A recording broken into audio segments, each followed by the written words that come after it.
The Berenstain Bears. Think of those in need. The bear family enjoyed the good things in life as much as anyone else.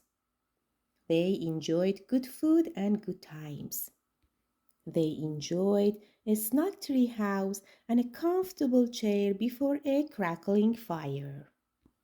They enjoyed books and music, toys and games, quilts and cuckoo clocks. But sometimes it seemed, especially to Mama, that perhaps the bears were enjoying too much of a good thing. It was also clear to Mama, as she managed the tree house, that they had a problem that came under the heading of too much stuff.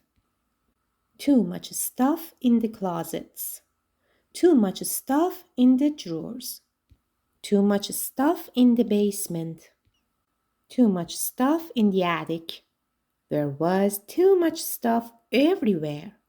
It all made Mama a little uneasy. It was beginning to be a worry. Papa thought there was a too much stuff problem too, but he was more annoyed than worried. Annoyed about a fast wheels car that brother had left on the stairs and about a squeaky dog that sister had left in the bathtub.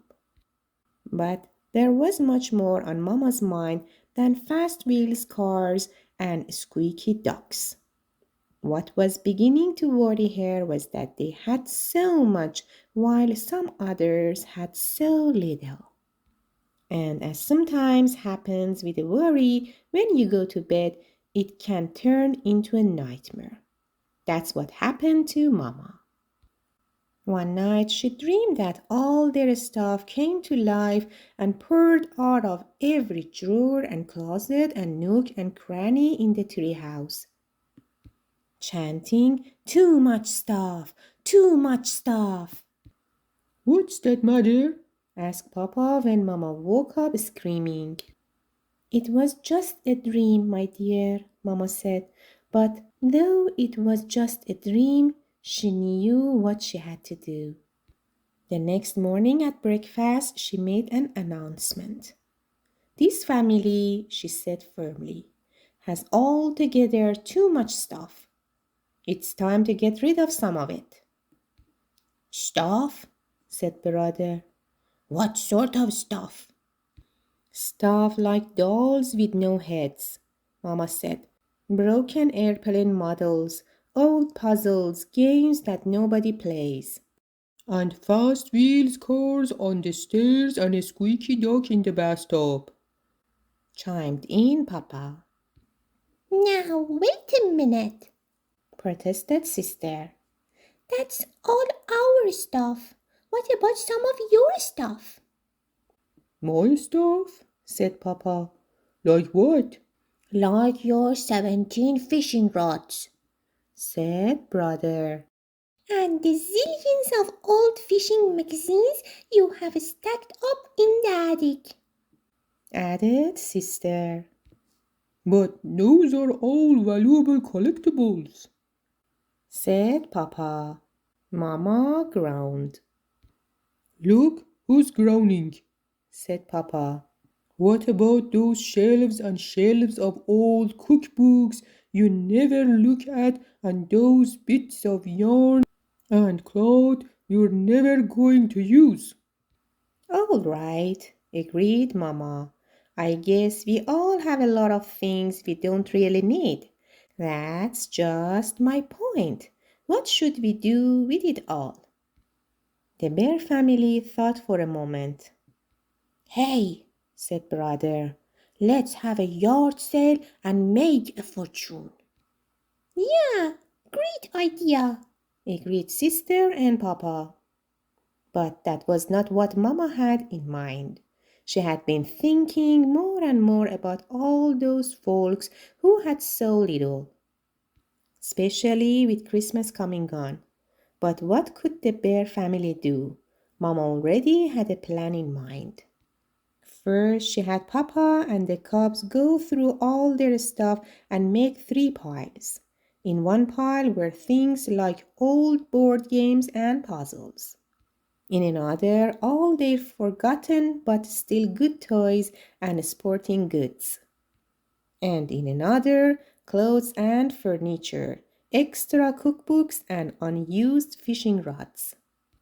When the bears piled everything into the car, there was hardly enough room left for them, Where are we going?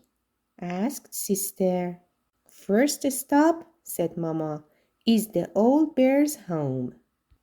The old bear's home was where older bears went to live when they needed help taking care of themselves.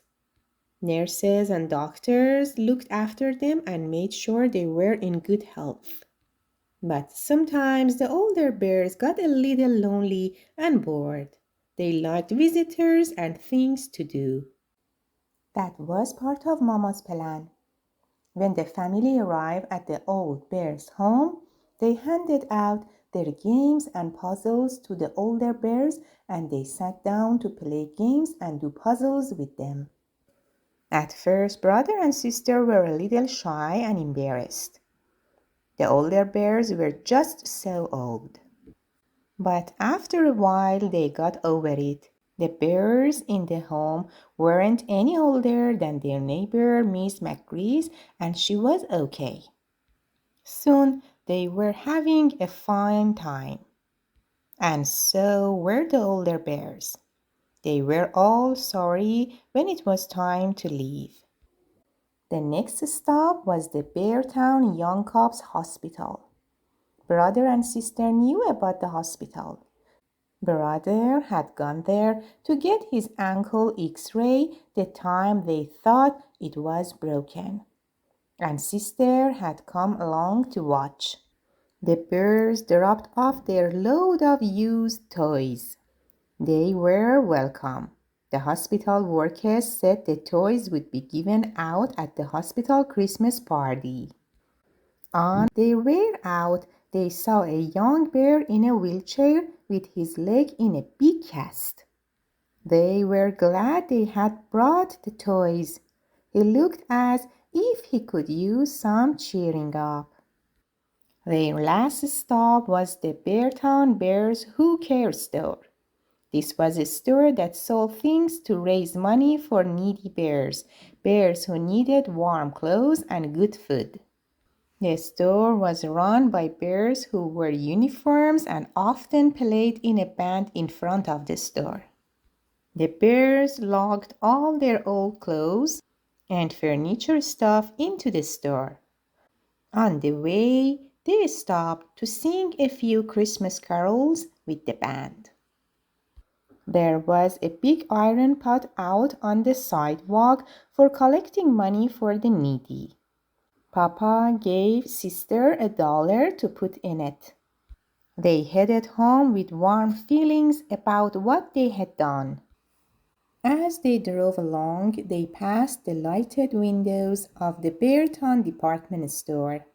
They were beautifully decorated for Christmas.